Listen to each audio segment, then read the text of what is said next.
그렇게 우리를 하시는 하나님께서 우리에게 주신 말씀은 창세기 12장 1절로 3절 말씀, 창세기 12장 1절로 3절 말씀, 구약성경 14면에 있는 말씀이 되겠습니다. 제가 먼저 1절 말씀 읽겠습니다. 여호와께서 아브라함에게 이르시되 너는 너의 고향과 친척과 아버지의 집을 떠나 내가 내게 보여줄 땅으로 가라.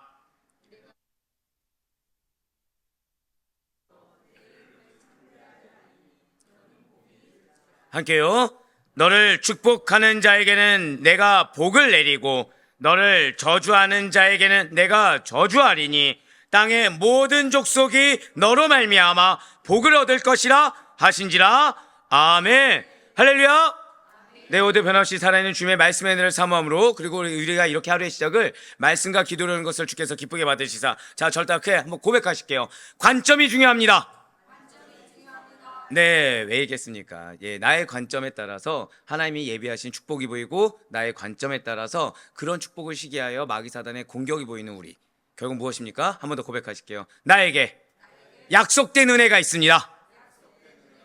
네, 그 사실을 믿는 믿음의 확신으로 이렇게 우리 새벽기도에 함께 계시는 모든 성도님들을 주님 환영하고 축복합니다. 이 새벽에 우리 지금 창세기를 통해서 은혜 받는 귀한 시간을 가지고 있어요. 드디어 우리가 이제 2부 순서로 들어왔습니다. 창세기 2부 순서로 들어왔는데, 이 12장부터는 선민 이스라엘 조상들의 역사를 다루면서요, 바로 이스라엘의 혈통의 형성 과정과 아브라함, 이삭, 야곱, 요셉의 생애를 다루게 된다는 것이죠. 그 가운데 오늘부터 살펴볼 창세기 12장부터는요, 아브라함의 생애가 자세히 소개되게 될 것입니다. 자, 제가 어디에 액센트를 뒀어요?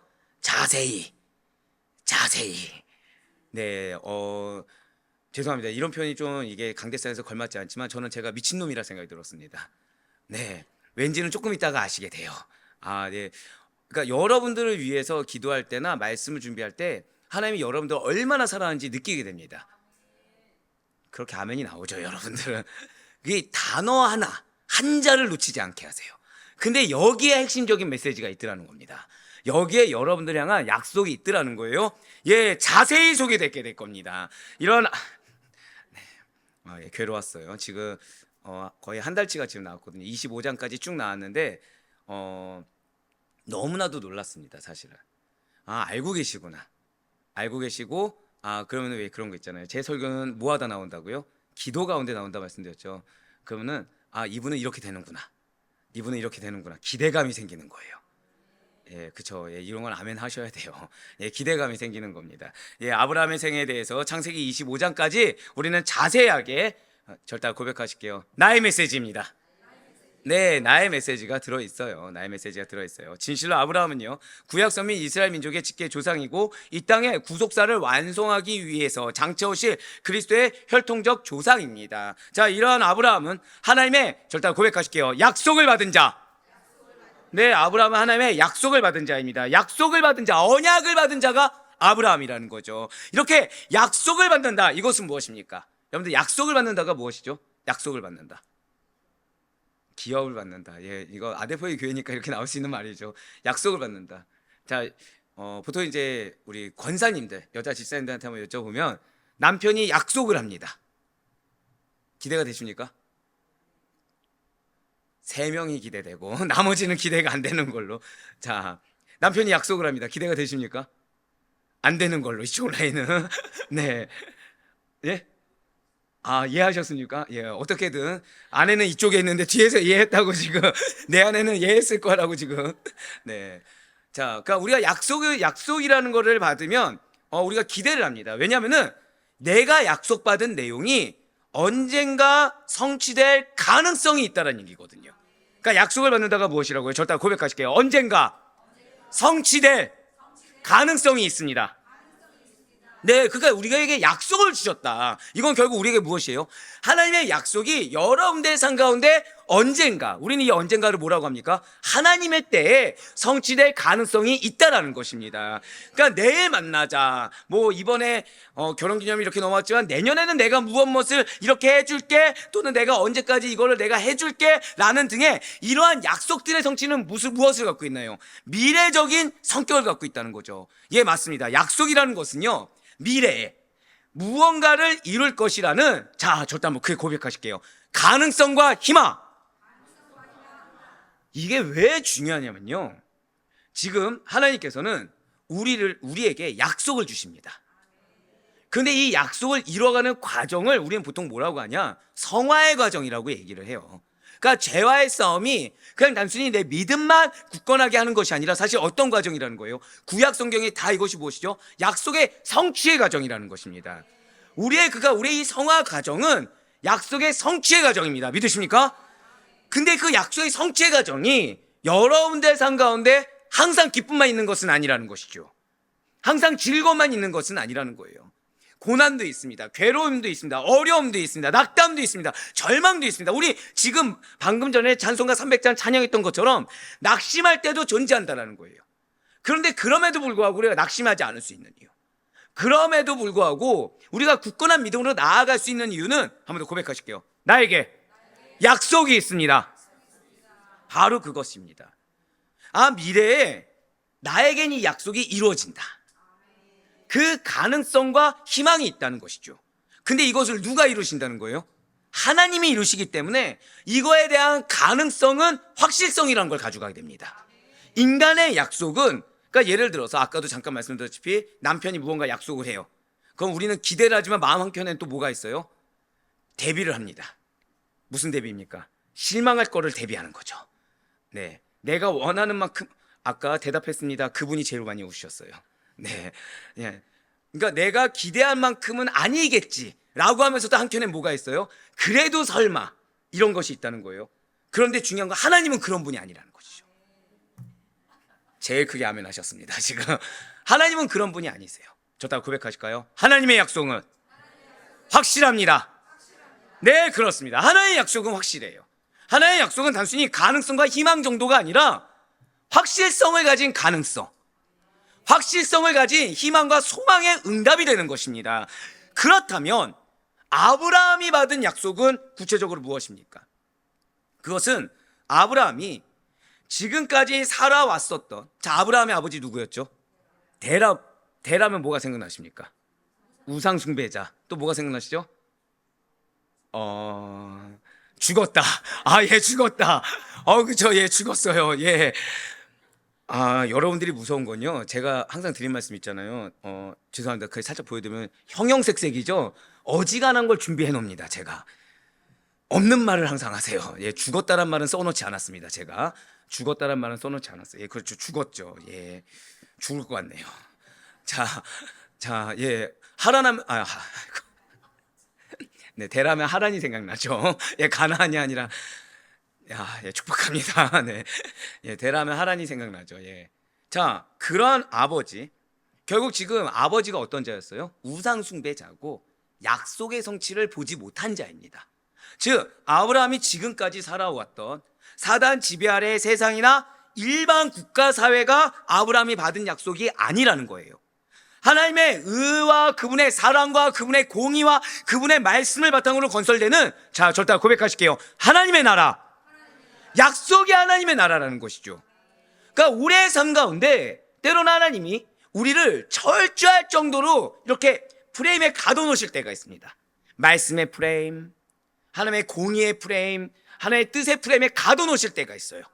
근데 우리가 이것이 일견 봤을 때는 어떤 누군가는 기쁨이 될 수도 있지만 어떤 누군가는 괴로움, 고난, 절망이 될 수도 있고요. 어떤 누군가는 답답함이 될 수도 있고 어떤 누군가는 자유로움이 될 수도 있다는 거죠. 그런데 공통적인 것은 하나님이 약속을 주시고 가둬놓으실 때는 이 가둬놓은 것이 사실은 무엇이에요? 저의 자격을 맞춰가고 있다는 거예요.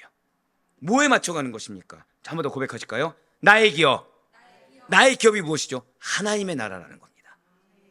나의 기업이 하나님의 나라라는 거예요. 임동현의 나라가 아니죠. 임동현의 소망의 나라가 아닌 것입니다. 하나님이 보시기에 가장 합당한 기업, 하나님 보시기에 가장 합당한 나라, 궁극적으로 당신이 주인 되시는 그 나라. 그래서 우리의 그 기업을 통해서 오직 예수님만이 영광되고 오직 예수님만이 증거되는 그 나라, 그것이 여러분과 저의 것임을 믿으시길 바랍니다. 그래서 연단이라는 걸 받게 하신다는 거예요. 근데 그 전에 무엇을 주신다고요? 약속을 주신다는 거죠. 진실 하나님께서는 아브라함이라는 한 개인을 불러서요, 그 아비가 어떠한 자였든지 그 족속이 어떠한 자였든지 아브라함을 택하시사 새로운 나라, 하나님의 나라를 건설하겠다라는 의지를 보여주셨습니다. 제가 방금 뭐라 말씀드렸나요? 의지를 보여주셨어요. 즉 여러분들 삶 가운데 어떤 액시던트, 어떤 사건 사고가 일어나지 않았습니까? 이것이 하나님의 의지라고 믿으시길 바라요. 하나님의 의지가 없으면 트러블도 생기지 않습니다. 하나님의 의지가 없으면 그냥 일견 봤을 때는 문제 없는 것처럼 흘러갈 수밖에 없다는 거예요. 버젓이 문제가 있는데 문제없이 흘러간 것처럼 보이는 게 문제인 것입니다. 진짜 문제가 아닌 것은 문제가 드러나는 거예요. 진짜 문제가 아닌 것은 하나님의 의지가 드러난 것입니다. 제가 방금 뭐라 말씀드렸어요? 절대 고백하실게요. 나의 기도 제목은 하나님의 의지입니다. 예, 맞아요. 내 마음의 어려움, 하나님의 의지의 반응입니다. 내 환경에 뭔가 부딪힘, 하나님의 의지의 표현입니다. 예, 맞아요. 왜죠? 아브라함이 본토 아버지의 집을 떠나 지시할 땅으로 갔을 때 이루게 될 이 하나님 나라는 약속 가운데 궁극적으로는 아브라함은 어떤 과정을 거쳤고 궁극적으로 아브라함은 어떠한 역할을 감당하게 되는 것입니까? 아브라함의 역할은 무엇입니까? 아브라함은 새로운 하나님의 나라를 건설할 새로운 인류의 조상으로 부르심을 받았다는 것입니다. 자, 지금 어떤 공통된 단어가 두 번 들어갔습니다. 무엇이죠? 새로운이에요. 새로운. 이전 것이 아니라는 것입니다. 네, 그렇습니다. 진실한 하나님께서는 아브라함을 통해 하나님 나라의 새로운 인류, 하나님 나라의 새로운 민족을 건설하실 것입니다. 이전의 족속들이 알고 있었던 관념을 탈피시킬 거예요. 이전의 족속들이 기대하고 생각했던 그 하나님 나라가 완전 갈아엎게 될 것입니다. 하나님 나라를 이룰 최초의 한 사람이 바로 아브라함이며 그의 민족, 그의 족속들이 선민 이스라엘이 된다는 것이죠. 아브라함은 사단이 지배하는 일반적인 나라가 아니라 일반적인 그 국가가 아니라 오직 하나님의 은혜로 말미암아 예수 그리스도를 믿어 성령님으로 거듭난 새로운 피조물들이 건설하게 될 그 하나님 나라를 세워야 할 절대 고백하실게요. 나에게 시대적 사명을 주셨습니다. 자, 여러분들에게 무엇을 주셨다고요? 시대적 사명이라는 거예요. 그러니까 이전과는 완전 달라질 수밖에 없죠. 그러니까 내가 이전의 것이 있을 때는 당연히 부딪힐 수밖에 없는 거예요. 이전의 것이 있을 때는 당연히 하나님의 의지의 반응을 우리는 체감할 수밖에 없는 것입니다. 왜죠? 나에게는 시대적 사명이 있다는 거예요.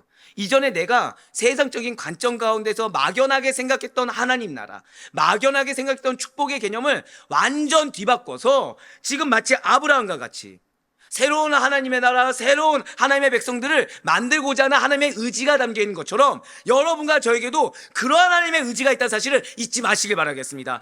그렇기 때문에 아브라함은요, 먼저 떠날 수밖에 없었다는 거예요. 그래서 먼저 떠날 수밖에 없는 것입니다. 왜요? 새로운 나라이기 때문에. 바로 죄의 지배 아래에 있는 갈대아 우르를 떠나서 가나안으로 들어가게 된 것입니다. 그래서 오늘 본문 창세기 12장 1절부터 3절까지의 말씀은 아브라함이 하나님께 소명을 받은 내용이 나와 있습니다. 먼저 창세기 12장 1절 말씀 보도록 하실게요. 여호와께서 아브라함에게 이르시되 너는 너의 고향과 친척과 아버지의 집을 떠나 내가 내게 보여줄 땅으로 가라. 아멘. 이 말씀이 저를 굉장히 괴롭혔던 말씀 중에 하나입니다. 일견 봤을 때 뭐 독특한 게 있습니까? 뭐 떠나 말고 있습니까? 없어요. 지금 여호와 하나님께서는요, 아브라함에게 떠나라고 하셨습니다. 지금 제가 여호와 하나님이라고 아예 말씀을 드렸죠. 어디에서 떠나야 되는 거죠? 너는 너의 고향, 친척, 아버지의 집에서 떠나야 된다는 것입니다. 그러니까 아브라함이 버리고 떠나야 하는 이 고향과 친척과 아버지의 집 앞에 원어로 보면 공통된 단어 하나가 들어있어요. 원어로 보면 공통된 단어. 그러니까 지금 우리로 봤을 때는 고향과 친척과 아버지 그 앞에 공통된 단어가 들어갈 만한 구석이 있습니까? 없습니까? 전혀 없죠. 근데 원어적으로는 공통된 단어 하나가 들어가 있습니다. 저 따라 고백하실게요.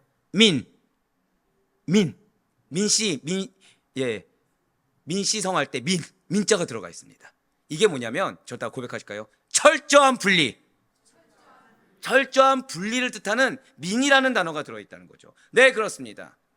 아브라함은요, 고향에서 철저한 분리를 이뤄내야 됩니다.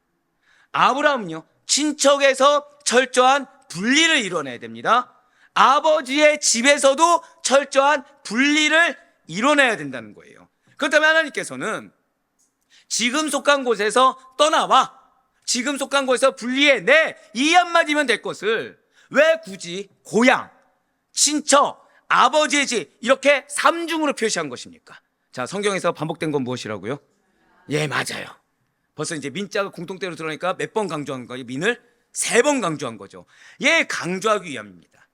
아브라함이 과거의 모든 것을 버려야 한다는 것을 강조하기 위해서 삼중으로 포기했다는 거예요. 따라 하시길 바랍니다. 나의 과거에 모든 것을 철저하게 버려야 합니다. 그 의지라는 거예요. 나의 과거의 모든 것을 철저하게 버리게 하십니다. 이제 일견 그런 또 질문이 나올 수가 있어요. 아니, 그런데 지금까지 우리가 믿음 생활하면서 이만큼 쌓아왔는데 그럼 이건 다 헛된 것입니까? 예, 그렇게 생각하실 수도 있겠죠. 근데 중요한 거는 내가 얼마큼 쌓아왔냐가 중요하지 않습니다. 지금 이 순간의 명령이 무엇이냐? 이것이 가장 중요하다는 거예요. 그런데 중요한 거는 지금 이 순간에 하나님 명령 하십니까? 안 하십니까? 그동안에 쌓아온 게 있으니까 명령이라도 받은 거예요. 근데 이거를 가지고 이 명령을 이루려고 하는 건 전혀 별개의 문제라는 거죠. 이미 명령 받은 순간, 저 따라 고백하실게요. 새로운 사명, 새로운 방법, 그게 주어진다라는 거예요. 새로운 사명이 주어지고 새로운 방법이 주어지고 새로운 때가 주어진다는 것입니다. 자, 제가 동암성전에 있을 때와 지금이 같을까요? 다를까요? 예, 다를 수밖에 없어요. 다를 수밖에 없습니다. 이유는 하나죠. 아, 첫 사명 주신 거를 여기까지 끌고 오셨어? 이건 핑계고 타협이라는 겁니다. 순간순간마다 영적으로 깨어있지 않으면 그 순간순간마다 말씀하신 것을 우린 놓칠 수밖에 없어요. 근데 그 순간 놓치지 않아서 캐치했다고 하더라도 이전의 것에 붙잡으면 지금 나에게 요구하신 것이 무엇인지를 깨닫지 못할 수가 있다는 거죠. 예, 맞습니다. 하나님께서는 당신의 사명을 받들기 전에 가장 먼저 버리길 원하십니다. 당신의 뜻을 행하기 전에 가장 먼저 버리길 원하세요. 버리지 못할 때는 무엇을 주신다고요? 당신의 의지를 표현하신다는 거예요. 그걸 우리는 기도 제목, 그걸 우리는 뭐라고 얘기하죠? 낙심, 괴로움, 그 과정을 겪게 하신다는 겁니다. 그래서 우리는 이미 이전에 얘기를 들을 수가 있었어요. 자, 홍수 징계입니까? 은혜입니까? 사실은 은혜였어요. 바벨 징계입니까? 은혜입니까? 사실은 은혜라는 걸 알고 있어요. 멸절시키기 싫어서. 자, 나의 연수가 줄어든 거 은혜입니까? 저주입니까? 그것도 은혜라는 걸 알 수 있어요. 하나님의 방법은요, 우리의 인간적인 방법과는 전혀 다릅니다. 그렇기 때문에 맨 처음부터 우리에게 주신 말씀이 뭐죠? 하나님이 무슨 말씀을 주셨냐가 중요한 것이 아니다. 무엇이 중요하다고요? 나에게 말씀을 주셨다. 이게 가장 중요하다는 것입니다.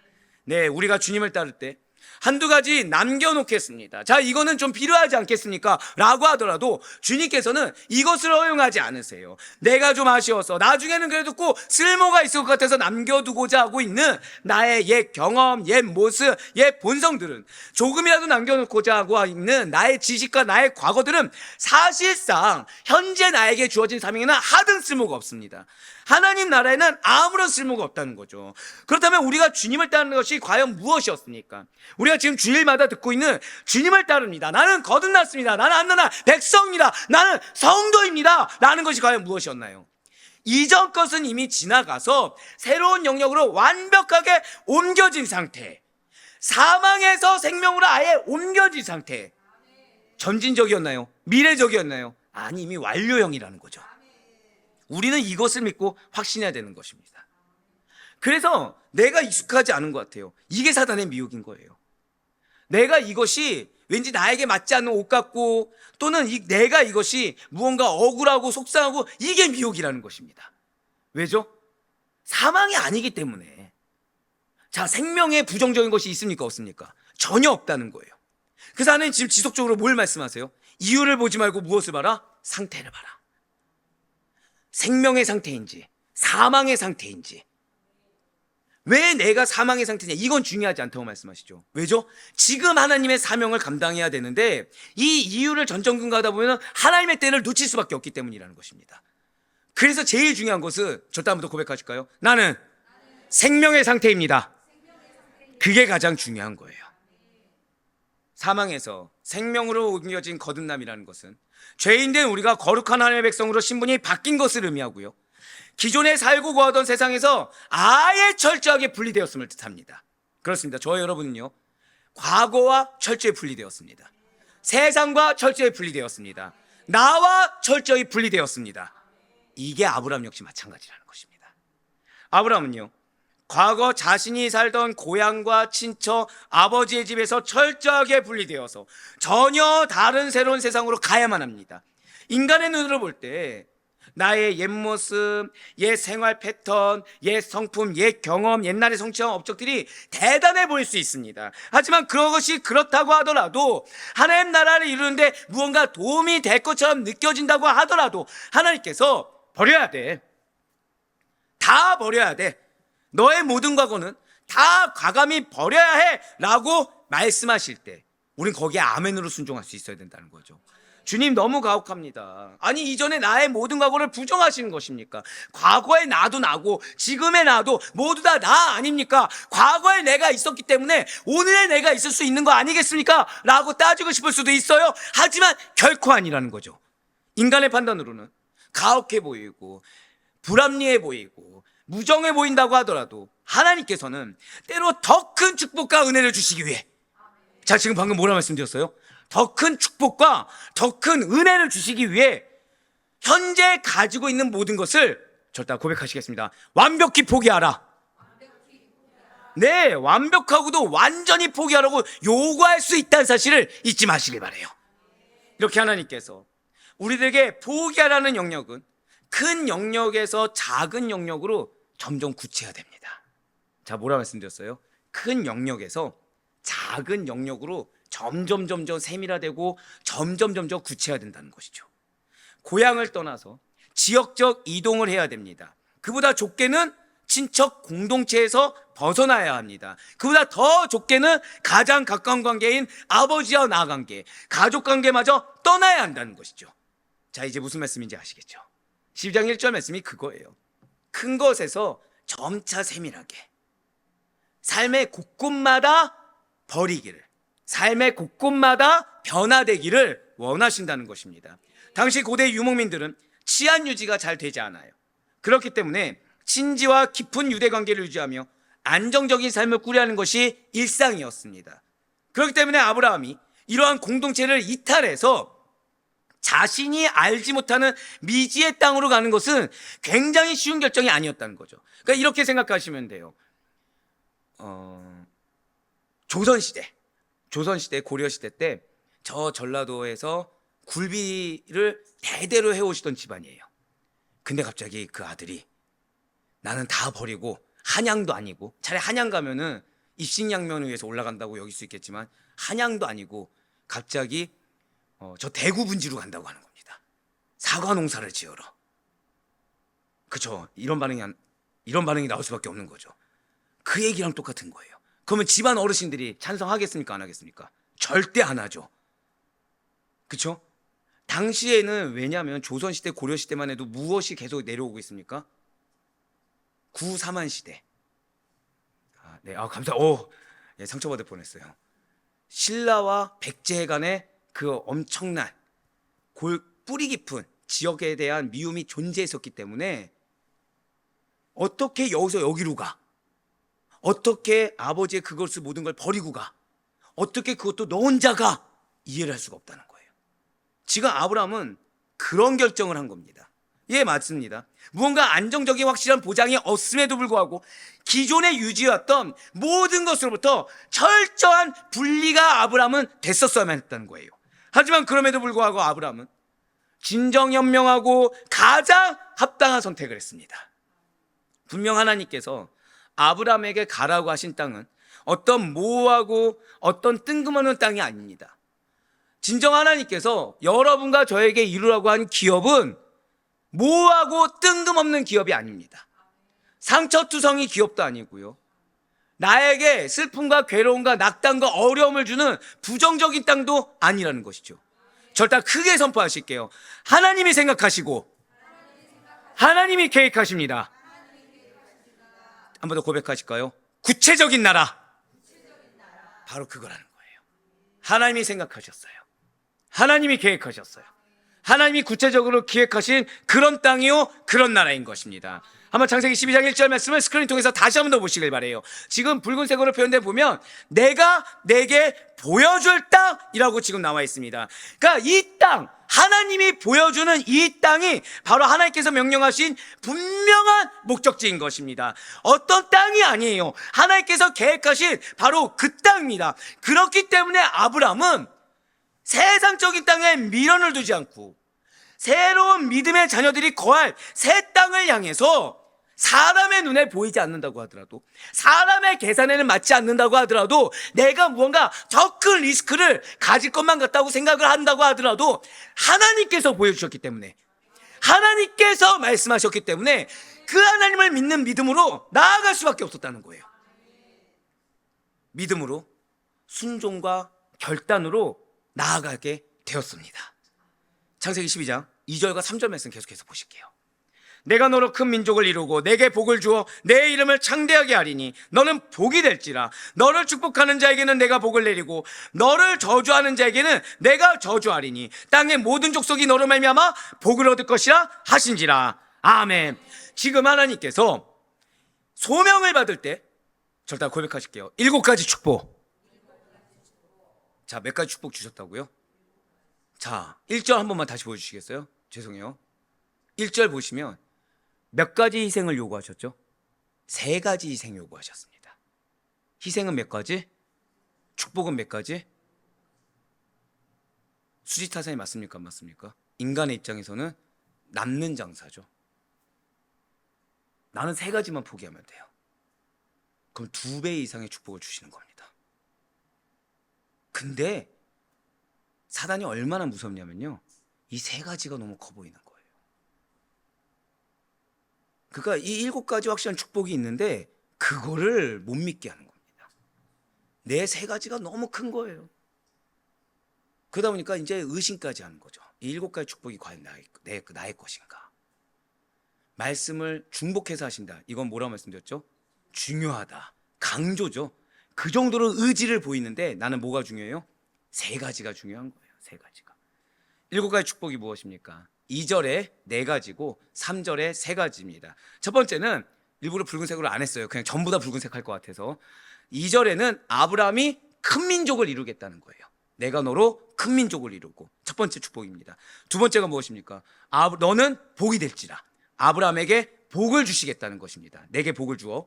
그 다음에 바로 밑에 3번째는 내 이름을 창대하게 하겠다. 아브라함을 창대하게 하시겠다는 거죠. 4번째는 무엇입니까? 너는 복이 될지라. 그러니까 아브라함이 복 그 자체가 되어서 아브라함의 삶이 하나의 복이고 이를 힘입어 다른 사람들에게도 복을 주는 삶을 살 수가 있게 된다는 것입니다. 이걸로 하나님은 부족하셨던 거예요. 또 뭘 주십니까? 5번째로 아브라함을 축복하는 자에게는 하나님이 직접 복을 받게 해주시겠다는 겁니다. 세상 사람들이 아브라함을 어떻게 대우하시는지에 따라서 하나님께서 그들을 달리 대우하시겠다는 거예요. 이 말씀에서 야, 이게 하나님의 원리다라 했어요. 영적 공격이 많았다고 했잖아요. 자, 제가 대적을 해야 됩니까? 안 해야 됩니까? 하면 안 되는 거예요. 왜죠? 여기 뭐라고 하시고 있어요? 저를 축복하는 자를 하나님이 친히 축복해 주시고 아브라함과 하나님이 완전히 한편이 되어서 세상 모든 이들로부터 존경과 예우를 받는 자격이 있음을 선언해 주시면서 아브라함을 통해 그들 역시도 그 아브라함을 축복하는 자들도 복을 받을 길을 열어주셨다는 거예요. 자, 그런데 6번째가 무엇입니까? 아브라함을 사람의 저주로부터 보호하신다는 거예요. 즉 내가 대적할 필요가 없습니다. 난 누구 편에만 있으면 되는 것이죠? 하나님 편에서만. 그래서 어제 말씀이 무엇입니까? 믿음의 인내가 무엇이라고요? 티내지 말고 그냥 하던 대로 해. 그럼 이미 환경은 어떻게 되어 있습니까? 복받는 자는, 축복하는 자는 복을 받고 있고 대적하는 자는 벌을 받고 있는 거. 어느 순간 그게 보이게 된다는 거죠. 7번째는 무엇입니까? 땅의 모든 족속이, 즉 아브라함을 통해 인류 전체가 복을 얻게 된다는 것입니다. 저따 고백하실게요. 이 축복이 나의 축복입니다. 아멘?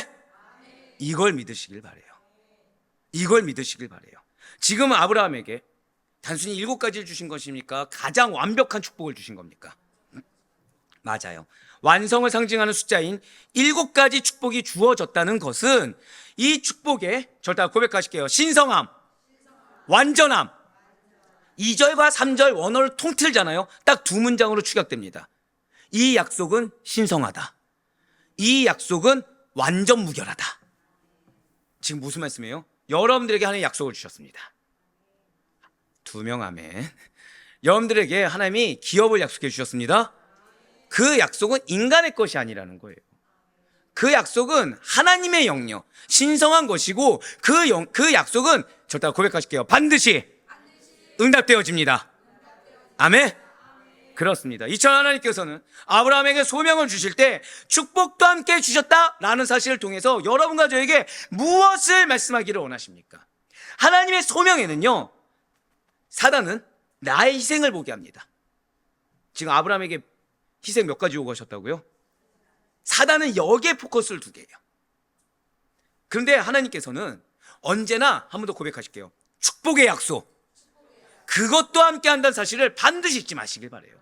사단이 나의 희생을 볼 때 나에게 약속하신 축복의 약속을 볼 수 있는 믿음의 우리가 되길 간절히 소망합니다. 죄송해요. 이게 제가 사고를 한번 당해가지고 지금 손이 멀쩡하지 않아요. 지금 순간 욱했네요. 근데 왜 그런 거죠? 축복을 정말 주길 원하시네요. 예, 그러니까 사단이 막는 거죠. 그러니까 우리 성도들도요, 하나님의 자녀로 부르심을 받을 때 천국 백성이 되는 축복도 함께 받았습니다. 그리고 하나님의 자녀로서 우리가 사명을 이루어가며 나갈 때 그 사명을 이루는 것, 그러니까 천국 백성이 되는 축복으로도 충분한데 이 사명을 이루는 자에게만 주시는, 한 번 더 고백하실게요, 기업의 약속, 그것도 함께 주신다는 사실을 잊지 마셔야 된다는 거예요. 이 성도로서 삶을 유지해 나가는 과정 가운데 맞습니다, 희생이 있어요. 희생이 없지 않습니다. 한 번 더 고백하실게요. 희생은 3가지요, 축복은 7가지입니다. 오늘 이거 기억하셔야 돼요. 다른 거 기억 못해도 좋아요. 오늘 이걸 기억하셔야 됩니다. 나는 희생이 정말 큰 것처럼 보였지만 희생은 3가지에 불과한데 내가 받을 축복은 2배, 아니 가장 완벽한 축복을 주길 원하십니다. 진실 하나님께서는 아브라함에게 소명을 주시며 그에 따른 축복 언약을 주시는 오늘 본문 전체를 보면 아브라함의 희생에 비해서 뭐가 더 큽니까? 받을 축복이 더 크다는 거죠. 아브라함에게 본토를 떠나라, 친척을 떠나라, 아버지의 집을 떠나라, 3중의 희생을 요구하신 반면에 축복은 7가지를 주신 것을 우리는 보게 된 것입니다. 네, 맞아요. 3중 희생을 요구하시고 7중 축복을 허락해 주셨다는 거예요. 이는 단순한 수량의 문제가 아닙니다. 진실로 하나님께서 요구하신 희생은요, 부분적이고 일시적인 거예요. 근데 정말 안타까운 거는 그 일시적인 것 때문에 영원한 것을 포기한다는 거죠. 그 부분적인 것 때문에 완벽하고도 풍성하고 완전한 것을 포기하려고 한다는 거예요. 아이러니한 거는 그 안에 들어가 있지 못한 자들은 너무 잘 보이는 거죠, 그게. 그러니까 공격을 하는 겁니다. 같이 받지 못하자고, 같이 누리지 못하자고 공격을 하는 거예요. 근데 하나님보다, 하나님의 약속보다 뭐가 더 잘 들려요? 그 희생을 보라는, 미혹하는 소리가 너무나도 잘 들리는 것입니다. 그렇습니다. 하나님께서 요구하신 희생은 부분적이고 일시적이다, 이 사실을 잊지 마시길 바라요. 3중 희생, 7중 축복 기억하시면서 뭘 기억하시라고요? 희생은 한번 그냥 고백하실게요. 부분적이고 일시적입니다. 하지만 하나님께서 보장하신 축복은 전체적이고 영구적인 거라는 사실을 절대 놓치지 않을 수 있는 우리 모두가 되길 간절히 소망합니다. 사랑하는 우리 성도 여러분들, 진실로 하나님께서는 우리를 향한 크고 엄청난 계획이 있으세요. 그 길 가운데 하나님께서는 언제나 우리에게 믿음을 증거할 수 있는 환경을 허락해 주십니다. 자, 무엇을 허락하신다고요? 내 믿음을 증거할 수 있는 환경을 허락한 것이지 실족할 환경 아닙니다. 진짜 희생하는 환경 아닙니다. 어려워하는 환경 아니에요. 저따 고백하실까요? 모든 것이 믿음을 증거하는 환경입니다. 그걸 기억하시길 바라요. 그 길 가운데 잊지 말아야 될 것은 희생은 작게, 축복은 크게 주신다는 사실이에요. 우리의 희생은 작게, 은혜라는 것은 크게 예비하고 계시고 내려주고 계신다는 사실을 잊지 마셔야 되는 것입니다. 우리 연약한 인생들은 언제나 당장의 편안함과 일시적인 유익에만 이끌려서 하나님의 그 큰 축복과 은혜를 온전히 누리지 못하는 안타까운 일이 허다해요. 하지만 하나님께서는 우리 아델포유교회 성도님들을 그렇게 되기를 원치 않으십니다. 이거의 시작이 뭔지 아십니까? 민이에요, 민. 민입니다. 흔한 말로 이 창세기 12장은 삼복 언약이라고 일컬어집니다. 근데 우리에게 지금 축복을 몇 가지 발견하게 하셨어요? 7중 축복을 허락해 주셨어요. 아마 저하고 오래 같이 사역을 해보신 분은 아시겠지만 이 말씀, 동일한 말씀에 이렇게 말씀드린 건 처음일 겁니다. 아마. 왜일까요? 안타까워서예요. 안타까워서예요. 그 삼중이생 때문에 헤어나오지 못하는 것이 너무 안타까운 겁니다. 자, 상식적으로 한번 우리 생각해 봅시다. 3가지를 내놓으라고 하셨어요. 하나님이 그 7가지 주시겠대요. 그 7가지 앞에 딱 보여주시는 거죠. 그러면서 다른 사람이 그걸 받는 것도 보여주셨어요. 자, 그러면 우리 해야 됩니까, 안 해야 됩니까? 그걸 못하고 있는 거예요. 그거를. 얼마나 안타깝습니까? 근데 감사한 거는 말씀을 주셨다고요? 한 번 더 고백하실게요. 말씀은 의지입니다. 한 번 더 고백하실까요? 말씀은 명령입니다. 반드시 받으라는 거예요. 즉 받지 못한 게 죄인 겁니다. 받지 못하는 게 죄예요. 왜냐하면 하나님의 의지를 꺾어버린 거거든요. 정확히 말하면 꺾고자 스스로가 아둥바둥하는 거거든요. 누구 때문에? 나 때문에. 내 안목 때문에. 아닙니다. 우리는 달라야 돼요. 우리는 정말 달라야 됩니다. 이 정도로 말씀해 주셨으면 달라야 됩니다. 온전한 하나님의 이끌림을 받고 순종하는 거. 그래서 내가 내려오는 것은 일시적으로 작은 거지만 받는 축복은 크고 영원하다는 사실을 경험하는 자, 얼마나 복된인지 깨닫는 자가 되기를 간절히 소망합니다. 무엇을 하나님께서 원하시는지 여러분들의 삶을 통해 늘 증거할 수 있는 우리가 되길 간절히 소망합니다. 그래, 바라고나께는 버리고 떠나라. 그렇게 말씀하시면 내가 버리는 거, 내가 희생하는 거 이상의 축복이 반드시 있음을 깨달으시고, 오늘 말씀 기억하세요. 우리 한 번 더 고백하실까요? 삼중희생, 실중축복, 그것이 있음을 반드시 깨달으시고, 또 여기서 3가지가 너무 큽니다 하면은 아까 7중에 뭐가 있다고 말씀드렸어요? 신령함, 신성한 것이 있다고 말씀드렸습니다. 완전성이 있다고 말씀드렸어요. 삼중희생에는 그게 없어요. 세상적인 거예요. 그냥 일시적인 거예요. 썩어 없어질 거예요. 가만 놔둬도 없어질 것들입니다. 그거 대신에 우리에게 뭘 주길 원한다고요? 신령한 거, 완벽한 거, 완전한 거 주길 원한다는 사실을 반드시 깨달으셔서 주님의 부르심과 요구에 우리 마지막 한번 고백하실까요? 아멘! 아멘으로 순종해 나가는 우리 많은 성도님들의 축복된 삶이 될 수 있기를 주님의 이름으로 간절히 축원합니다.